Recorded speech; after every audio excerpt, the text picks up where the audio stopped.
जुल्मी जब जब जुल्म करेगा सत्ता के गलियारों से, पत्ता पत्ता गूंज उठेगा इनकलाब के नारों से। इनकलाब की जीत हो गई, संघर्ष की जीत हो गई, नौजवान खड़ा हो गया, मां बहन बेटी खड़ी हो गई, पूरा देश खड़ा हो गया। भारत लड़ रहा था, हिंदुस्तान की सरकार का घमंड बोल रहा था, रावण की तरह घमंड में बीजेपी की सरकार लड़ रही थी, नौजवान को मार रही थी पूरे देश में। अब आगे आगे पुलिस दौड़ रही थी, बीजेपी के विधायक पिट रहे थे। सोनम वांगचुक जी को बधाई, सोनम वांगचुक ने, इतने बड़े साइंटिस्ट ने कमाल कर दिया।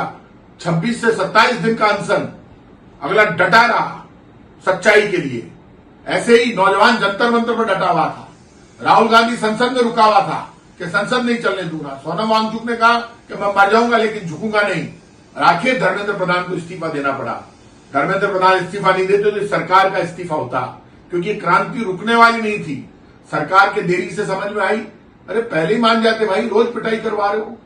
रोज 100 से ज्यादा नौजवान आत्महत्या कर रहा है पूरे देश में, महंगाई, गरीबी, बेरोजगारी से। हिंदू, मुसलमान, सिख, ईसाई सब एक साथ खड़ा हो गया। मंदिर, गिरजाघर, गुरुद्वारा, मस्जिद सब किसी को धर्म और जाति के नाम पर बांटकर मोदी जी देश को नहीं डरा सकते आप। सबके समझ में आ गई, हिंदुस्तान का नौजवान तिरंगे को हाथ में लेकर जब जब लड़ेगा तब तब जीतेगा।